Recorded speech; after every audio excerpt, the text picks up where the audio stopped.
నమస్తే తెలుగువారి విశ్వవేదిక వారధి కార్యక్రమానికి స్వాగతం. నా పేరు సంధ్య. ఏపీలో బీజేపీ ఎన్ని సీట్లు సాధిస్తుంది? ల్యాండ్ చట్టంపై టీడీపీ ఆరోపణలకు బీజేపీ రియాక్షన్ ఏంటి? కూటమి మేనిఫెస్టోకు బీజేపీ ఎందుకు దూరంగా ఉంది? ఏపీ బీజేపీ సీనియర్ నేత రఘునాథ్ బాబుతో ఇవాళ టీవీ9 వారధి కార్యక్రమం నిర్వహించబోతోంది. రఘునాథ్ బాబు గారితో మాట్లాడాలనుకునే ఎన్ఆర్ఐలు కాల్ చేసిన నెంబర్స్ 914023490015 లేదా 914023490016.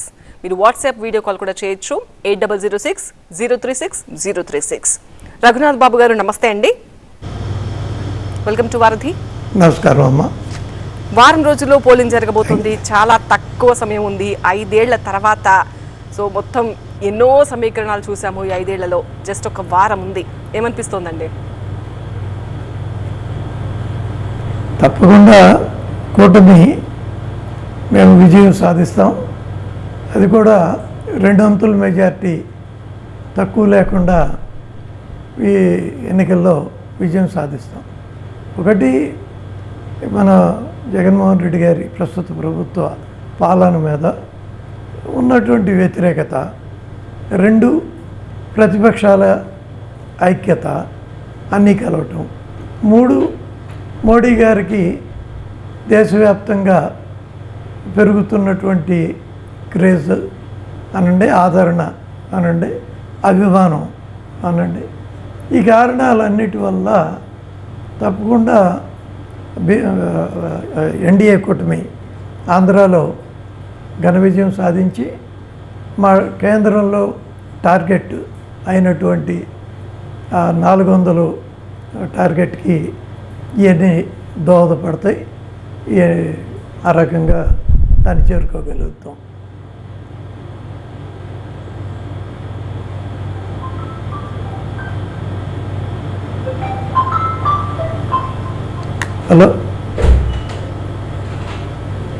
హలో రఘునాథ్ బాబు గారు, ఏపీలో బీజేపీకి ఎన్ని సీట్లు వస్తాయని మీరు భావిస్తున్నారు?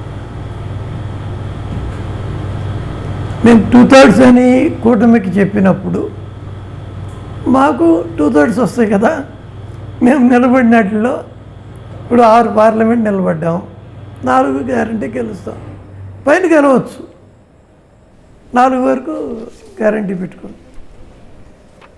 అట్లా అదేవిధంగా 10 అసెంబ్లీ నిలబడ్డాము. 2/3 అన్నీ అన్నానంటే ఒక 7 వరకు గెలవచ్చు అసెంబ్లీ. కాబట్టి కూటమికి అన్నప్పుడు అది పార్టీకి కూడా అది ఎంప్లాయ్ అవుతుంది, అదే రిఫ్లెక్ట్ అవుతుంది. కాబట్టి కూటమికి అంటే మొత్తం ముగ్గురికి కూడా టోటల్గా చెప్పాను నేను 2/3కి తగ్గకుండా వస్తాయని. చూడండి, అసెంబ్లీ కానీ పార్లమెంట్ కానీ. ఫస్ట్ ల్యాండ్ టైటిల్ యాక్ట్ గురించి కొద్దిగా చెప్తాను. ఇప్పుడు ఈ భూ యాజమాన్య హక్కు చట్టం, దీన్ని ఈ నీతి ఆయోగ్ సూచన మేరకి కేంద్ర ప్రభుత్వం రాష్ట్ర ప్రభుత్వాలని ఇది చేయాల్సిన అవసరం ఉంది. ఎందుకంటే 100 ఏళ్ల క్రితం ఎప్పుడో ల్యాండ్ సర్వే జరిగింది. కాబట్టి ఫ్రెష్గా ల్యాండ్ సర్వే ఒకటి జరిగితే దానిలో ఉన్నటువంటి ఇష్యూస్ చాలా వరకు సార్ట్అవుట్ అయిపోయే అవకాశం ఉంది.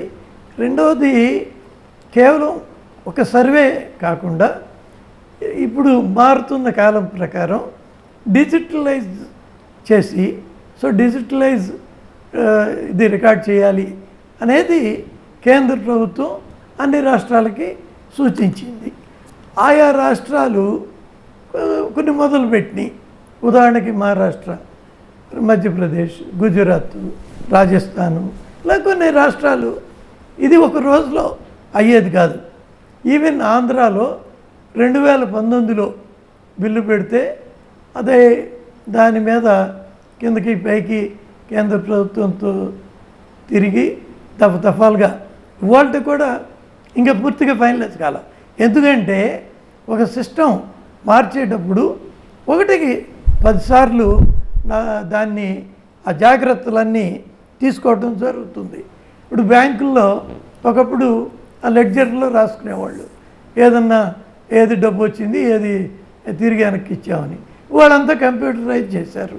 తర్వాత ఆన్లైన్ ట్రాన్సాక్షన్లు వచ్చినాయి.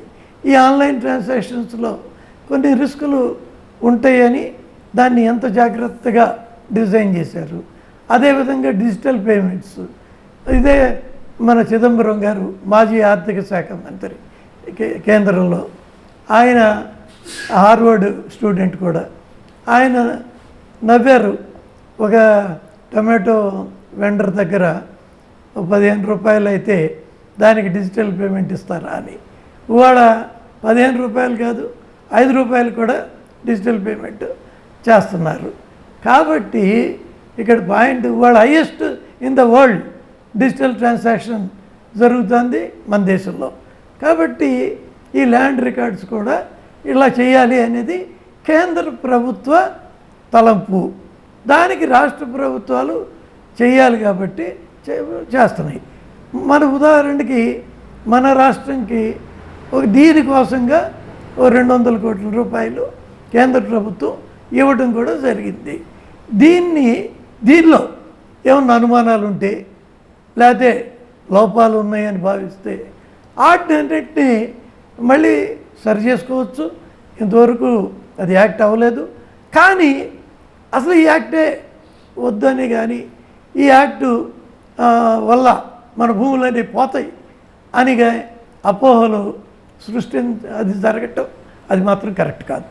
అది భయాందోళనలు రేకెత్తించటం, అది అసలు ఇంతవరకు రాని దానికే అది వస్తుంది, వస్తే ఇవన్నీ పోతాయి, ఇవన్నీ లాగేసుకుంటారు, ఇటువంటి అపోహలు ఆందోళనలు అది కరెక్ట్ కాదు. ఇకపోతే వారు అడిగిన ఇంకొక పాయింట్, ఆ ఫోటో వేసుకునేది, ఇది తప్ప రైట్ అంటే ఎవరు అధికారంలో ఉన్నప్పుడు, ఉదాహరణకి ఆరోగ్యశ్రీ ఆ రోజుల్లో రాజశేఖర రెడ్డి గారు తీసుకొచ్చారు. ఆయన రాజీవ్ ఆరోగ్యశ్రీ అని ఆ రాజీవ్ గాంధీ ఫోటో పెట్టారు. ఆ తర్వాత కాలంలో చంద్రబాబు నాయుడు గారు వచ్చినప్పుడు ఎన్టీఆర్ ఆరోగ్యశ్రీ అని ఎన్టీఆర్ ఫోటో పెట్టారు. ఇప్పుడు ఈయన గెలిచినాక ఈయన అధికారంలో ఉన్నప్పుడు జగన్మోహన్ రెడ్డి గారు వాళ్ళ నాన్న వైఎస్ఆర్ ఆరోగ్యశ్రీ అని ఆయన ఫోటో పెట్టుకుంటున్నారు. ఈ ఫోటోలు పెట్టుకోవటం రైటా రాంగా అనేది విస్తృతంగా చర్చ జరిగి అన్ని చోట్ల కూడా అటు ఎక్కడైనా కానీ తీసేయాలంటే అన్ని చోట్ల తీసేయటం జరగాలి. కానీ కేవలం ఆ ఫోటో పెట్టుకోవడం వల్ల ఈ మొత్తం యాక్టు అంత పనికిరాందనో, ఈ యాక్ట్ వల్ల ఉన్న హక్కులు కూడా పోతాయనో ఈ కరెక్ట్ కాదు. ఇన్ఫ్యాక్ట్ ఏమన్నా డిస్ప్యూట్స్ అవి ఉంటే అవన్నీ కూడా సరిచేసి ప్రభుత్వమే, అంటే కొనుక్కునే వాళ్ళకి చాలా సేఫ్ అవుతుందన్నమాట భవిష్యత్తులో. కాబట్టి ఇది కేవలం ఆంధ్రాలో కాదు, దేశం అంతా కూడా ఈ రకమైనటువంటి ఒక సేఫ్టీ నెట్. ఎవరో నేను వెళ్ళి మధ్యప్రదేశ్ ల్యాండ్ కొంటే నాకు అక్కడ విషయాలు తెలియనప్పుడు అక్కడ రిస్కులు ఉంటాయి, దానిలో మనకు తెలియని ఇంట్రికసీస్ ఉంటాయి. వాటినన్నిటినీ కూడా అది క్లారిఫై చేస్తూ ఆ టైటిల్ ఉన్న వాళ్ళకి సర్వ హక్కులు ఏ విధమైన డిస్ప్యూట్ లేకుండా ఉండేటట్టుగా ఈ చూడటం జరుగుతుంది. అయినప్పటికీ వీటి మీద ఏదన్నా ఉంటే కోర్టులు ఎటు ఉన్నాయి, కోర్టులకు ఎప్పుడైనా వెళ్ళొచ్చు. కానీ ఈ జరిగేటటువంటి ఈ ప్రాసెస్, దేశవ్యాప్తంగా జరిగేటటువంటి ప్రాసెస్ని మనం స్వాగతించాలి. దానిలో ఏదైనా డెవలప్మెంట్స్, ఇంప్రూవ్మెంట్స్ ఉంటే సజెస్ట్ చేయాలి. అది దశల వారీగా కూడా జరుగుతుంది. ఇంకా ఇదంతా అవ్వడానికి చాలా టైం కూడా పడుతుంది, బహుశా 4-5 ఏళ్ళు కూడా పడుతుంది నా ఉద్దేశంలో. కాబట్టి అపోహతో వ్యతిరేకించాల్సిన అవసరం లేదు. రైట్, కాలర్ ఉన్నారండి, మహేష్ కాల్ చేస్తున్నారు కాలిఫోర్నియా నుంచి. మహేష్ గారు అడగండి మీ ప్రశ్న. సార్ హలో సార్, నమస్తే. చాలా కనిపించారు, చాలా సంతోషం. ఇప్పుడు సార్ ఇందాక సోదరుడు కృష్ణ గారు చెప్పినట్టు ఆయన అడిగిన క్వశ్చన్కి మీరు అప్రోప్రియేట్గా రిప్లై ఇవ్వలేదు సార్. ఆయన అన్నది క్లియర్గా పట్టా పేపర్ల మీద, స్టాంప్ పేపర్స్ మీద ఇండియన్ ఎంబ్లమ్ ఉండాల్సిన చోట దాని పక్కన ఒక సీఎం ఫోటో అనేది చాలా తప్పు సార్. ఇది ప్రపంచంలో ఎక్కడా లేదు. అండ్ దీని కాన్సిక్వెన్సెస్ అనేవి చాలా డైర్ గా ఉంటాయి. ఎందుకంటే మన జ్యుడిషియల్ సిస్టమ్ ఒక ఇష్యూ ఏదైనా జరిగితే, ఒక కోర్ట్ కేసు ఏదైనా రిజిస్టర్ అయితే అది సాల్వ్ అవడానికి ఎంత టైం పడుతుందో మీకు తెలుసు. సో ఆబ్వియస్లీ దీన్ని రూలింగ్ పార్టీ ఈ రోజు జగన్ గారు అవచ్చు, రేపు ఇంకొకళ్ళు అవ్వచ్చు, ఖచ్చితంగా అడ్వాంటేజ్ తీసుకుంటారు. అది ఫస్ట్ థింగ్ సార్.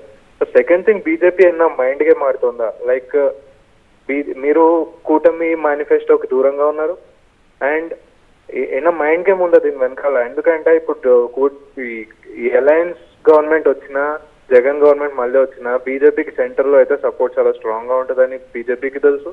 సో ఈ కాంటెక్స్ట్ లో బీజేపీ అన్న మైండ్ గేమ్ ఆడుతుంది.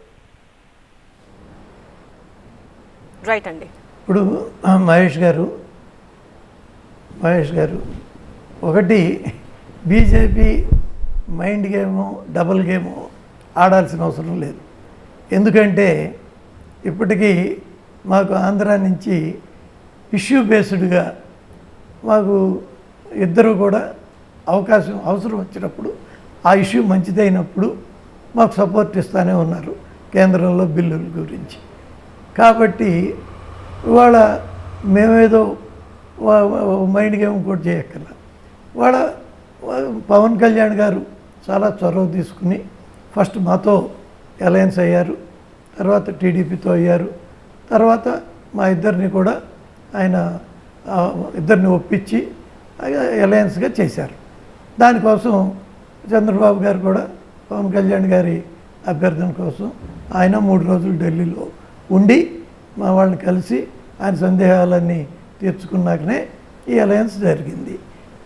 కాబట్టి ఇంత ప్రాసెస్ జరిగినాక వాళ్ళ ఒక లక్ష్యంతో వాళ్ళ ఉన్న అధికార పార్టీ వైసీపీని దించాలి అనేది ఓడించాలి. ఇవాళ అమిత్ షా గారు కూడా ఈ ధర్మవరం సభలో చాలా క్లియర్గా కూడా ఇవన్నీ చెప్పారు. కాబట్టి ఇంత చేస్తుంటే ఇంత ఓపెన్గా ఇంకా డబల్ గేము మైండ్ గేము ఇవన్నీ అనవసరమైనటువంటి, ఇదంతా కారణం ఏంటంటే గత 5 సంవత్సరాలుగా మోడీ గారి మీద కానీ బీజేపీ మీద కానీ అప్పట్లో 2018లో చంద్రబాబు నాయుడు గారి దూరం వెళ్ళినప్పటి నుంచి జరిగినటువంటి ఒక దుష్ప్రచారం, విష ప్రచారం జరిగింది. కాబట్టి ఇంకా ఆ మైండ్ సెట్ కొందరు మార్చుకోలేకపోతున్నారు. అంతే తప్పిస్తే పెద్దలకి టాప్ లెవెల్ దీనిలో ఎటువంటి అనుమానాలు, అపోహలు అది లేవు. ఆయన చంద్రబాబు నాయుడు గారు, మోడీ గారు చిల్లూరుపేట వచ్చినాక అప్పుడు కానీ, ఇవాళ ధర్మవరం సభలో కానీ ఆయన మాట్లాడిన తీరు, ప్రవర్తించిన తీరు, ఆయన ఆ పద్ధతి అన్నీ చూస్తే, లేదా మా సైడ్ నుంచి చూసినా ఇంకా ఇటువంటి వాటికి ఆస్కారం ఎందుకు ఉంటుంది, ఎక్కడ ఉంటుంది? కాబట్టి వాటి గురించి అవసరం లేదు. ఇకపోతే స్టాంప్డ్ పేపర్ అన్నారు. స్టాంప్ పేపర్లో ఒకప్పుడు కంబైన్డ్ ఆంధ్రాలో నకిలీ స్టాంపులు ఒక పెద్ద కుంభకోణం జరిగి రాష్ట్రానికి పెద్ద ఎత్తున నష్టం కూడా వచ్చింది. తర్వాత కాలంలో ఈ మార్చేసి ఈ ఫ్రాంక్లింగ్తోనే ఎన్ని వేల రూపాయలైనా దస్తావేజులు చేయటం జరుగుతుంది. మనకేంటంటే దస్తావేజుకు అలవాటు పడి ఆ స్టాంపుడు ఆ పేపర్కి అన్ని దస్తావేజులే, దస్తావేజ్ కాదని కాదు, స్టాంప్ పేపర్ మీద ఉన్న దానికి అలవాటు పడి దాని నుంచి ఇటు మారాలన్నప్పుడు ఈ రెసిస్టెన్స్ ఉంటుంది. ఉదాహరణకి మనం ఒకప్పుడు షేర్ సర్టిఫికెట్లు ఏదైనా కంపెనీలో కొంటే గుట్టలుగా, అంటే మనకున్న స్తోమతను బట్టి చాలా షేర్ సర్టిఫికెట్లు వస్తుండేవి. చిన్నవి చేసినప్పుడు అన్నీ మల్టిప్లై. కానీ తర్వాత కాలంలో డిమాట్ చేసి వాటన్నిటినీ ఇచ్చేశారు. ఇప్పుడు చేసిన తర్వాత ఇన్ని సంవత్సరాల్లో ఈ డిమాట్లో ఈ పొరపాట్లు జరుగుతున్నాయని కానీ, ఈ ఒకళ్ళకి మార్పులు అవుతున్నాయని కానీ ఎక్కడా కూడా ఏమీ రాలేదు.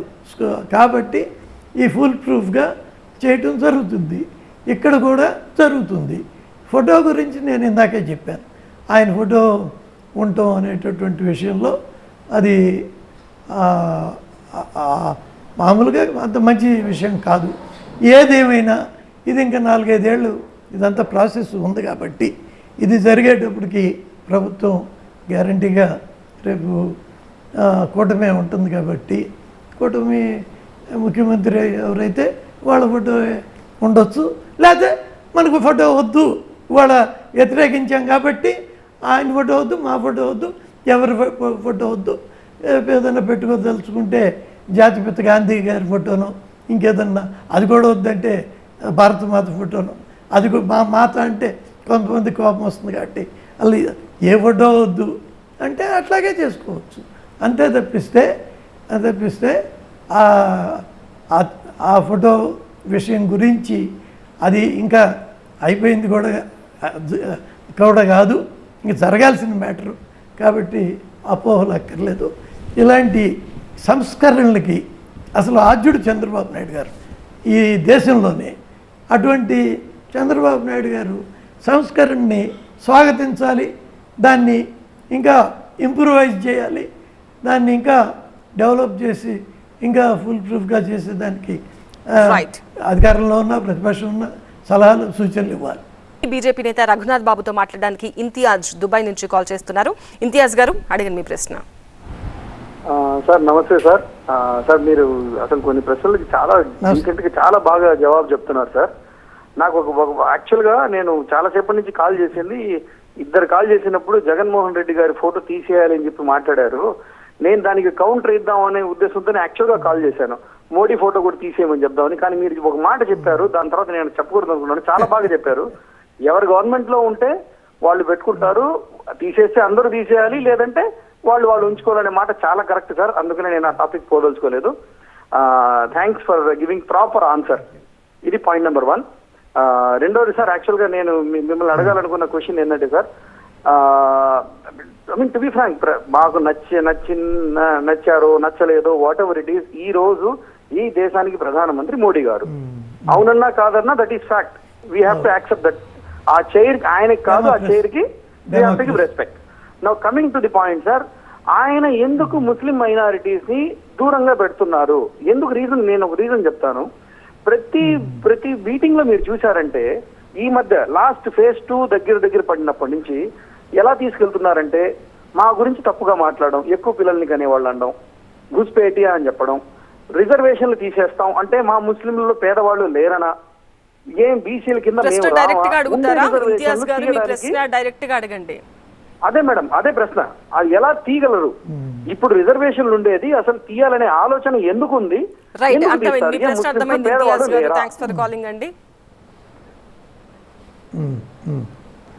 ఇంతియాజ్ గారు, నేను హలో సంజయ్ గారు వింటున్నారండి, మీ వాయిస్ వినిపిస్తుంది, చెప్పండి. నేను ఇంతియాజ్ గారికి సమాధానం చెప్పాలి కదా, చెప్పండి. రెండో పార్ట్కి బ్రీఫ్గా చెప్తాను. ఒకటి, బీజేపీ రిజర్వేషన్లకి వ్యతిరేకం కాదు. ఎట్టి పరిస్థితుల్లో రిజర్వేషన్లు తీసేయటం జరగదు. కానీ మన రాజ్యాంగం ప్రకారం రిజర్వేషన్లు అనేవి కులపరంగానే కానీ, వెనుకబడిన కులాలే అనే కానీ ఈ మతపరంగా లేవు.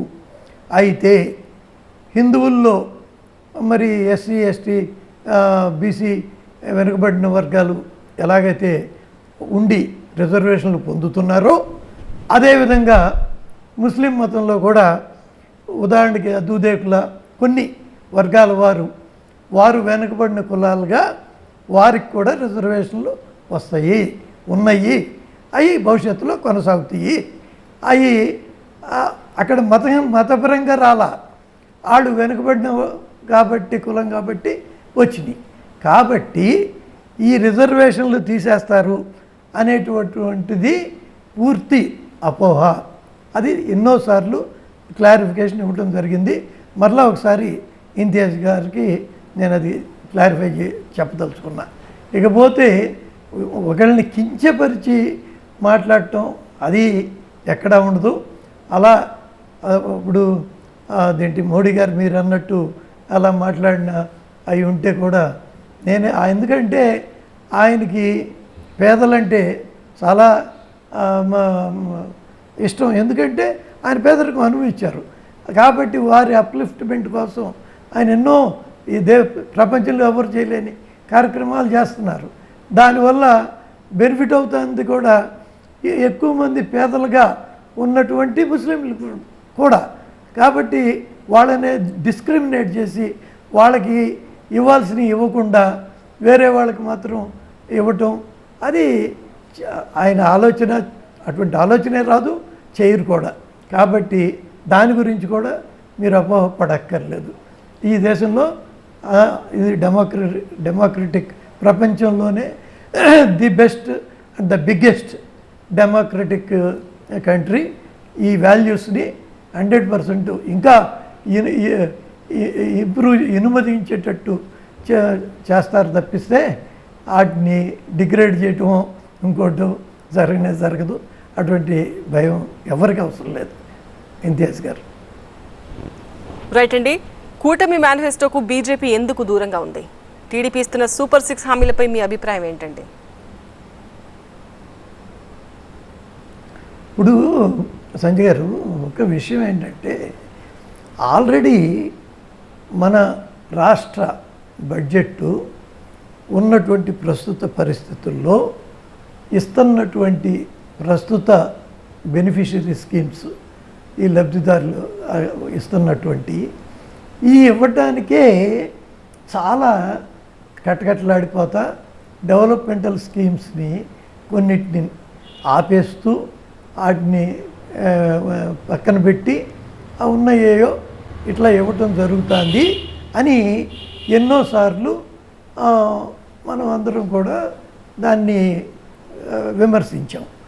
ఇటువంటి పరిస్థితుల్లో అదనంగా మళ్ళీ దాదాపు రెట్టింపు కాదేమో కానీ దాదాపు అంటే సూపర్ 6 ప్లస్ ఈ పాత స్కీముల్లో పెంచే ఉదాహరణ 3,000 పెన్షన్ 4,000 ఉదాహరణ కోసం అమ్మఒడిది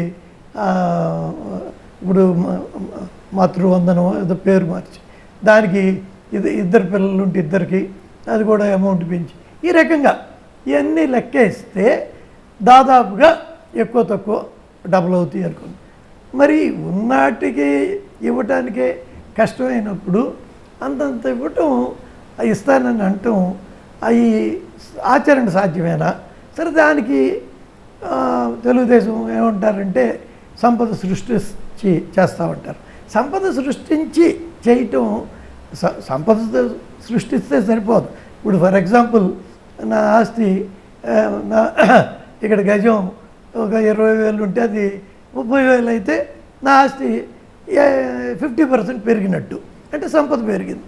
కానీ నా ఆదాయం పెరగాలి కదా. అల్టిమేట్గా స్లోగా పెరగవచ్చు. ఆ సంపద పెరిగింది కాబట్టి దానిలో ఏదో కొంత అమ్ముకుని నేనేదో ఖర్చులు పెట్టుకుంటా కాబట్టి అలా స్లోగా పెరగచ్చు.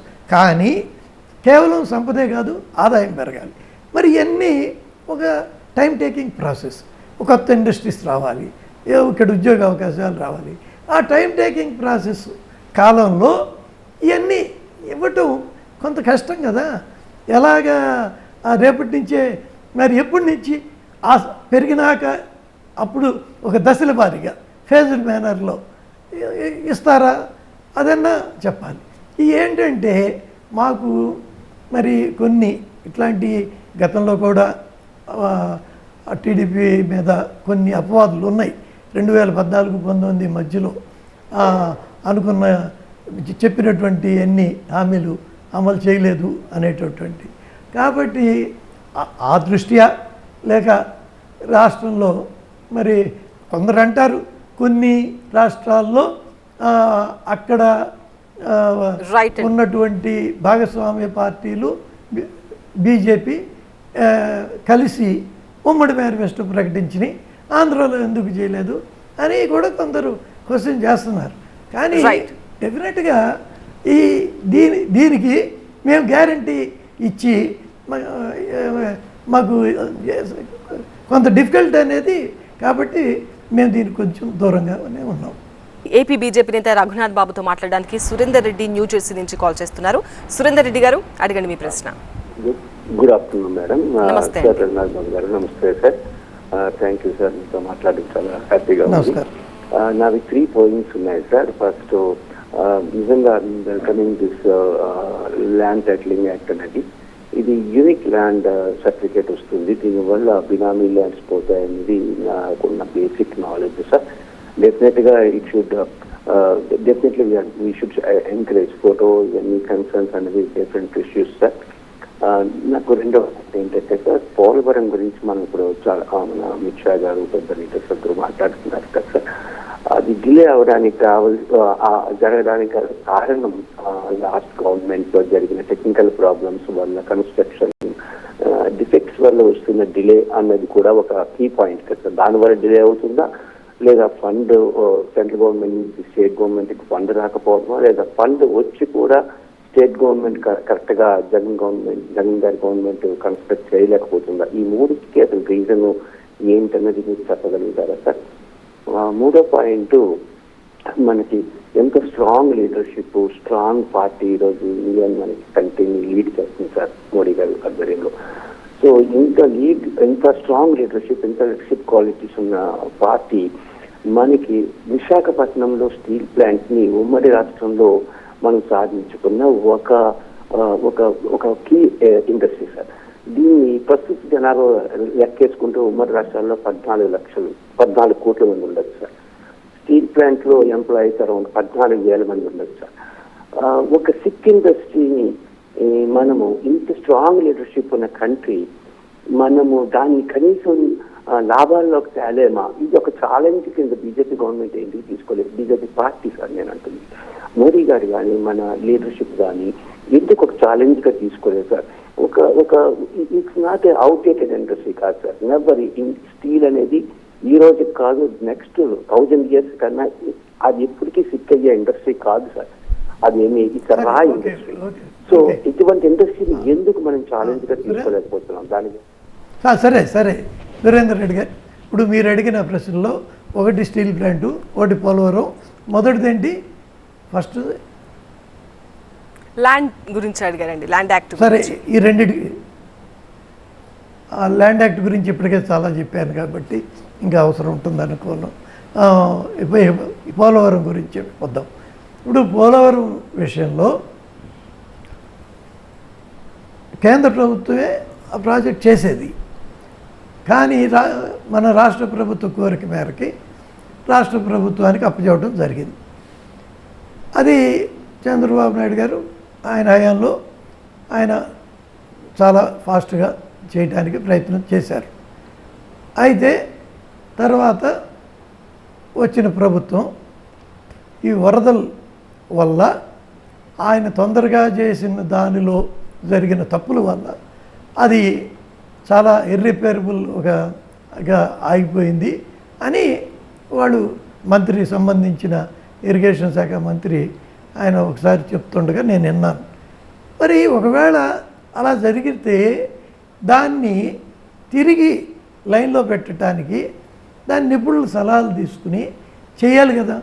కానీ ప్రాక్టికల్గా లాస్ట్ 2-3 years నుంచి అక్కడ ఏ వర్క్ జరగకపోగా రాష్ట్ర ప్రభుత్వం ఎప్పుడు జరుగుతుందో, ఎప్పటికి పూర్తవుతుందో కూడా మేము చెప్పలేం, బాధ్యత తీసుకోలేం అన్నట్టుగా చెప్పడం కూడా జరుగుతుంది. ఇది కరెక్ట్ అయిన విషయం కాదు. ఇష్యూస్ వస్తాయి, వచ్చినప్పుడు అది తప్పు ఎవరిదైనా ఆ రోజున అధికారులు అందరూ కలిసి నిర్ణయం చేసిన మీదే జరుగుతాయి. ఆ జరిగిన తప్పుని ఒకవేళ తప్పని నేను టెక్నికల్ పర్సన్ కాదు, నేనేమి తప్పు జరిగిందని కూడా అంటలేదు.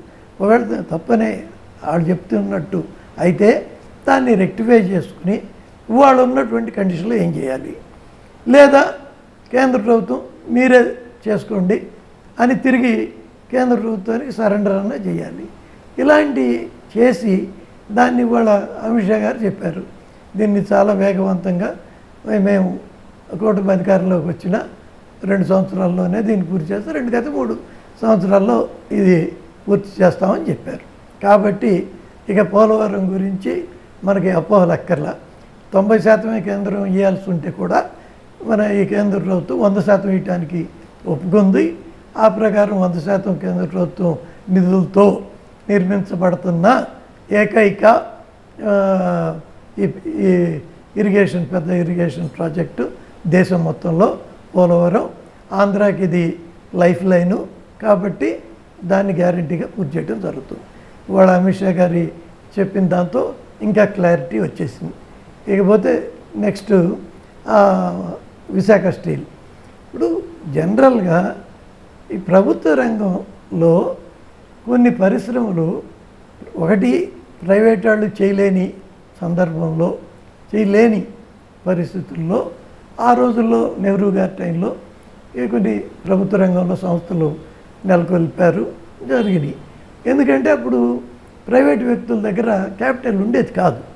కానీ ఇవాళ ఉదాహరణకి సెయిల్ తీసుకుంటే, సెయిల్ కంటే జేఎస్డబ్ల్యూ కానీ స్టీలు టాటా కానీ వాళ్ళకన్నా సెయిల్ కన్నా చాలా ఫాస్ట్గా పెరిగారు, చాలా ఇంప్రూవ్ అయ్యారు, పెద్ద ఎత్తున చేయగలుగుతున్నారు, చాలా ప్రాఫిటబుల్ నడుస్తున్నాయి, కాస్ట్ ఎఫెక్టివ్తో నడుస్తుంది.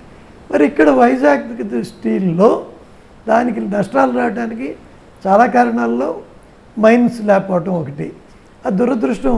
అది 80లో స్టార్ట్ అయింది అనుకుంటే, నేను వైజాగ్లో చదువుకునేటప్పుడు అది భూమి పూజ జరిగింది 76 లోపే.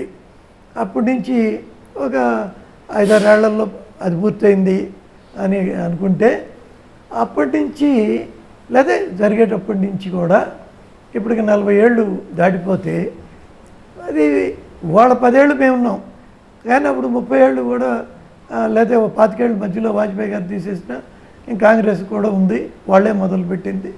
కానీ అది మైన్ ఎందుకు చేయలేకపోయారు, అది ఒక క్వశ్చను. వాళ్ళు ఎందుకు కావట్లేదు, అది క్వశ్చనే. సరే, దాని సంగతి అలా ఉంచుదాం. మైను విషయంలో ఇకపోతే దాన్ని వాళ్ళ ప్రైవేటైజ్ చేయాలి అని ఏమీ ఎవరు ఇదేంటి అంటం లేదు. ఐడియల్ కెపాసిటీని మాత్రం ప్రైవేట్ వాళ్ళకి ఇస్తే ఎలాగుంటుంది, సో దట్ ఎంతో కొంత జరుగుతుంటే యాక్టివిటీ ఓవర్ హెడ్స్ షేర్ అవుతాయి ఈ విషయం అనే ఉద్దేశంతో ఒకప్పుడు టెండర్లు కూడా పిలవటం జరిగింది. కానీ తెలంగాణ ప్రభుత్వం కూడా దానిలో పార్టిసిపేట్ చేస్తామని చెప్పింది, కానీ చేయలేదనుకోండి. కాబట్టి అలా దాన్ని ఇవాళ ఒక గవర్నమెంట్ ఇప్పుడు రాష్ట్రంలో, ఆంధ్ర రాష్ట్రంలో ఒకప్పుడు కోఆపరేటివ్ స్పిన్నింగ్ మిల్స్ ఉండేవి, కోఆపరేటివ్ డైరీస్ ఉండేవి, కోఆపరేటివ్ షుగర్ ఫ్యాక్టరీస్ ఉండేవి. ఇవన్నీ సరిగా నడవటం లేదు అని అవన్నీ అమ్మేయటం జరిగి మరి ఎందుకు అమ్మేసాం, అదేంటి వాటిని ప్రభుత్వం బలవంతంగా నడపచ్చు కదా. ఇవన్నీ ఆచరణ సాధ్యంలో ప్రకారం అయినప్పటికీ ఈరోజు కూడా వైజాగ్ స్టీలు అమ్మేస్తాం అనేది కేంద్ర ప్రభుత్వం చెప్పలేదు. ఏపీ బీజేపీ నేత రఘునాథ్ బాబుతో మాట్లాడడానికి నరేష్ కాల్ చేస్తున్నారు ఫ్లోరిడా నుంచి. నరేష్ గారు, చెప్పండి మీ ప్రశ్న. హలో, నమస్కారం అండి. ఒక 2 అంశాలండి. ఇది మీరు కూడా చిన్న ఉన్నప్పుడు చూడొచ్చు. ఏది మన ఇప్పుడు వ్యవసాయం చేసేటప్పుడు కూడా వ్యవసాయంలో కూలీలు ఉండొచ్చు, లేకపోతే చేనేత పరిశ్రమ వాళ్ళు ఉండొచ్చు. క్రమంగా ఏమైంది అని అంటే ఏది మొత్తము ఈ ఆటోమొబైల్ అన్ని ఆటోమేషన్ చేయబట్టేసేసి ఇప్పుడు చేనేత వాళ్ళు లేరు, వ్యవసాయం చేసే వాళ్ళు కూడా లేరు, అన్ని ట్రాక్టర్లో చేసేస్తే మీకు ఏది కూడా నాగలు బట్టి దున్నింది లేదు, ఏది లేదు. అలాగే ఇప్పుడు ఆర్టిఫిషియల్ ఇంటెలిజెన్స్ అని వస్తుందండి, మేము చూస్తున్నాం ఇక్కడ. అది మొత్తము ఎట్లా అనంటే ఒక మంచి ఇంటెలెక్ట్ తోటి మాట్లాడినట్టే మీకు సజెషన్స్ ఇస్తుంది, మీకు నాలెడ్జ్ ఏం అవసరం లేదు. అదే మీకు ఐడియాలు ఎట్లా వర్క్ చేయాలి, ఎట్లా చేయాలి ఏంటి అనేది. నా క్వశ్చన్ వచ్చేసేసి మనం ఆల్రెడీ చూసాము ఏది ఇండస్ట్రియల్ రెవల్యూషన్ తోటి అది ఎలాగా అన్ని జాబ్స్ అన్ని ఎలా పోయాయి, చేనేత పరిశ్రమ వాళ్ళు లేరు, అది ఇది. ఇప్పుడు ఇండియా లోపల సాఫ్ట్వేర్ తప్పించి మన దగ్గర ఏం లేదండి. మనం ఎక్స్పోర్ట్ చేసేది ఏదైనా ఉందా అని అంటే ఎక్కువ ఏం లేదు. అందరికీ సాఫ్ట్వేర్ జాబులు చేయబట్టి హైదరాబాద్ నడుస్తుంది. కానీ ఏ చేయబట్టి అది ఏమవుతుంది అన్నది దేవునికి తెలవాలి. మరి అటువంటిది బీజేపీ పార్టీ ఇంతవరకు అసలు ఏమన్నా చేస్తుందా? ఇటువంటి ఉన్నప్పుడు ఇండియా రేపు ఎట్లా సస్టైన్ అవ్వగలుగుతుంది అనుకుంటారో దాని ఫ్యూచర్ గురించి మీరేమన్నా ఆలోచన వేయగలుగుతుందా? బీజేపీ అంటే మన భారతదేశము సస్టైన్ అవ్వగలుగుతుందా? అది ఫస్ట్ పాయింట్ అండి.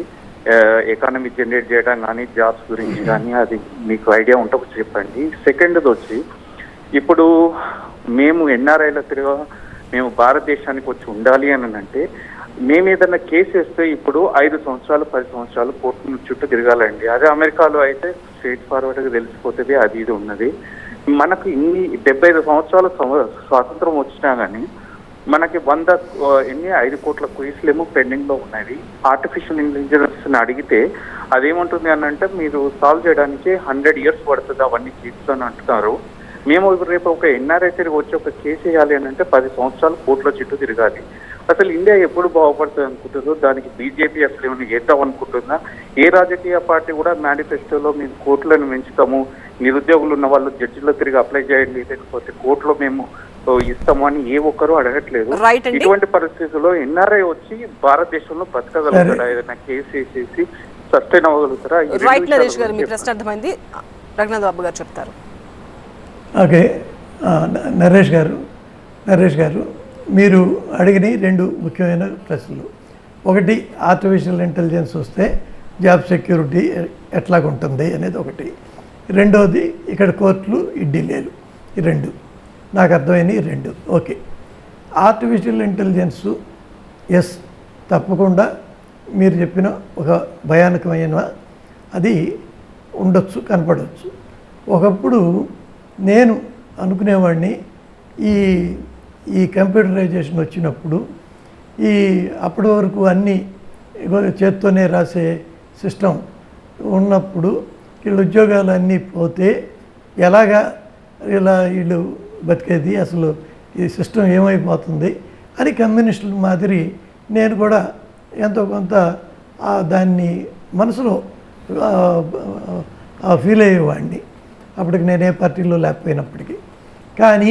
కానీ ఆ తర్వాత కాలంలో అర్థమైంది ఏంటంటే ఈ కంప్యూటరైజేషన్ అవ్వటం వల్ల ఎవరి ఓవరాల్గా ఉద్యోగాలు ఏమీ పోలేదు, ఇంకా పెరిగినాయి అవకాశాలు మన దేశంలోనే కాదు జనరల్గా.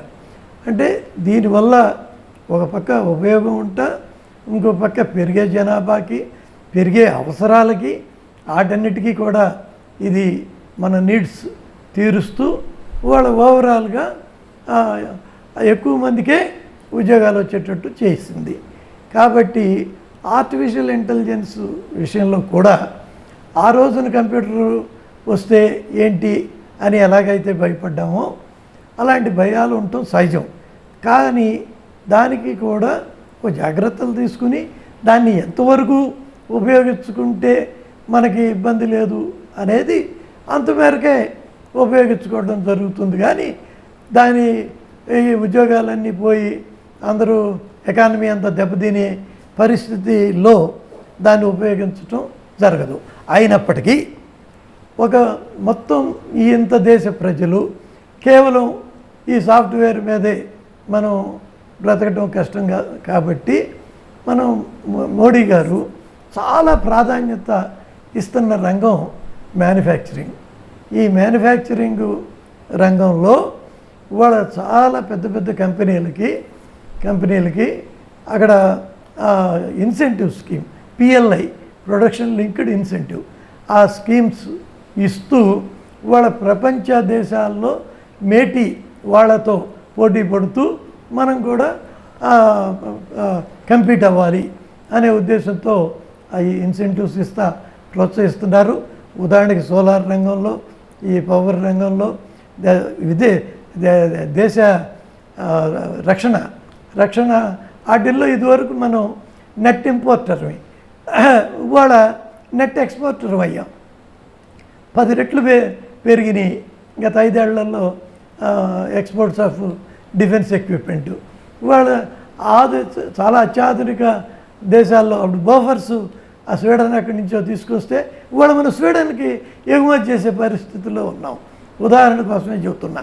కాబట్టి ఈ మ్యానుఫ్యాక్చరింగ్ రంగానికి చాలా ప్రాముఖ్యత ఇస్తున్నారు మోడీ గారు.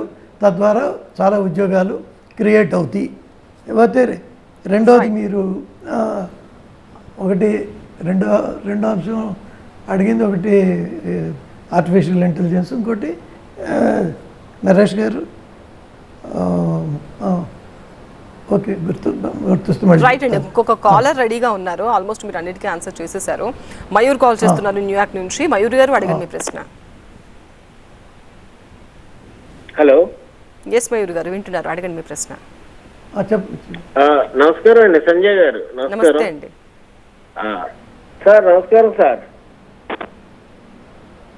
నమస్తే. నాకు ఒక చిన్న క్వశ్చన్ అండి. ఓకే, నాకు ఒక ఏమీ లేదు సార్, చిన్న క్వశ్చన్. ఇన్ని సంవత్సరాలు బట్టి మీరు అంత సెంటర్ లో ఉన్నారు, మాట్లాడితే మోడీ అంటున్నారు, కానీ మీరు ఎప్పుడూ కూడాను కరెక్ట్ గాను ఈ 4 సంవత్సరాలు కూడాను ఇక్కడ మన ఈవెన్ బోత్ తెలంగాణలో కానీ ఇక్కడ కానీ కనిపించలేదు మీరు అసలు. ప్లస్ మళ్ళీ ఇప్పుడు కరెక్ట్ గా ఎలక్షన్లు వచ్చే టైంకి పరుగులు ఎత్తుకొని వచ్చేసారు. అసలు ఏం చేశారండి మాకు ఇక్కడ? సంజయ్ గారు, ఇప్పుడు వారు అడిగిన ఈ ప్రశ్నలో ఆంధ్ర తెలంగాణలో బీజేపీ ఎందుకు పెరగలేదు, ఓకే. కానీ ఒకప్పుడు బీజేపీ అనేది చాలా ఉత్తరాదిలో మిణుకుమంటూ ఉండేది. ఈవెన్ 84లో 84లో 2 సీట్లు వచ్చినాయి బీజేపీకి దేశం మొత్తంలో. అదొకటి ఆంధ్ర నుంచే, అది తెలుగుదేశం అలయన్స్ వల్ల. కానీ ఇవాళ విస్తరించుకుంటూ వచ్చి చాలా రాష్ట్రాల్లో ఫస్ట్ వెస్ట్, నార్త్ ఈస్ట్, చివరికి ఇప్పుడు ఈస్ట్. ఉదాహరణకి ఈస్ట్లో చూస్తే కలకట్టా, వెస్ట్ బెంగాల్లో ఒకప్పుడు కమ్యూనిస్టులకి కాంగ్రెస్కి, తర్వాత కమ్యూనిస్టులకి తృణమూల్ కాంగ్రెస్కి పోటీ ఉండేది. కానీ ఇవాళ బీజేపీకి తృణమూల్కి పోటీ ఉంది. అంటే అక్కడ మేము పెరిగాం కదా. అదేవిధంగా ఒరిస్సాలో కాంగ్రెస్కి బీజేడీకి ఉండేది, అక్కడ పెరిగాం కదా. అస్సాం పరిషత్కి కాంగ్రెస్కి ఉండేది, కానీ వాళ్ళు మేమే కదా అక్కడ ప్రధాన పార్టీ, అధికారంలో ఉన్న పార్టీ. కాబట్టి ఇది ఒక ఉదాహరణ కోసం. అలా చాలా రాష్ట్రాలు చెప్పుకుంటా పోతే ఎన్నో రాష్ట్రాలు ఒకటి చెప్పుకుంటూ. ఈవెన్ గుజరాత్లో ఒకప్పుడు బీజేపీ ఉండేది కాదు, ఆ లోక్దళ్, జనతాదళ్, కాంగ్రెసే ఉండేది. తర్వాత వాళ్ళ వరుసగా 5 సార్లు గెలిచి అక్కడ రికార్డు చేశాం కదా. కాబట్టి ఒక్కొక్క రాష్ట్రం పెరుగుకుంటా వాళ్ళు తెలంగాణలో రేపు చూడండి మెజారిటీ లోక్సభ సీట్లు బీజేపీ సాధించి తీరుతుంది. ఆంధ్రాలో కూటమి విజయం సాధిస్తుంది, ఘన విజయం సాధిస్తుంది. కాబట్టి ఈ 2 రాష్ట్రాలు పెరిగినట్టే కదా, ఇక్కడ కూడా పెరిగినట్టే కదా. కాబట్టి అన్నీ పెరుగుతాయి, అన్ని చోట్ల కూడా. మోడీ డిగ్రీ ఉందా అదేదో చెబుతున్నారు, పరిపాలన చేస్తున్నారా లేదా? డిగ్రీతోనే ఎక్కువ డిగ్రీలు ఉంటే ఆయన బెస్ట్ అని, ఇంకా ఎలక్షన్ ఎందుకు? ఆ ఎక్కువ డిగ్రీలు ఉన్నాయని తెచ్చి ప్రైమ్ మినిస్టర్ పెట్టచ్చు. ఇప్పుడు ఈ ప్రైమ్ మినిస్టర్ చేయాలంటే కామన్ సెన్స్ ఉండాలి, ప్రజల సమస్యలు తెలిసి ఉండాలి. Right, thank you so much Raghunath Babu గారు. అన్ని కాలర్స్కి కూడా మీరు ఆన్సర్ చేశారు. థ్యాంక్ యూ సో మచ్ వారధి కార్యక్రమానికి వచ్చినందుకు. అండ్ చివరిగా వారధికి కాల్ చేయబోతున్న వాళ్ళందరికీ కూడా ఒక విజ్ఞప్తి. మీరు చేసే కాల్స్లో మీరు అన్పార్లమెంటరీ లాంగ్వేజ్ వాడకూడదు, చాలా డీసెంట్గానే మాట్లాడాలి. వ్యక్తిగత దూషణలకు తావులేదు ఎట్టి పరిస్థితుల్లో. అన్ని పార్టీల నేతలు వారధి కార్యక్రమానికి అతిథులుగా వస్తారు. మీరు వాళ్ళకు పార్టీకి అనుకూల క్వశ్చన్స్ అడగొచ్చు, వ్యతిరేక క్వశ్చన్స్ ఏమైనా అడగొచ్చు, బట్ పార్లమెంటరీ లాంగ్వేజ్లోనే వాడాలి. వ్యక్తిగత దూషణలు చేయకూడదు. డీసెంట్ లాంగ్వేజ్లో మాట్లాడి మీ ప్రశ్నకు సమాధానాలు అతిథుల నుంచి మీరు తీసుకోవచ్చు. Thanks for watching. Stay tune to TV9.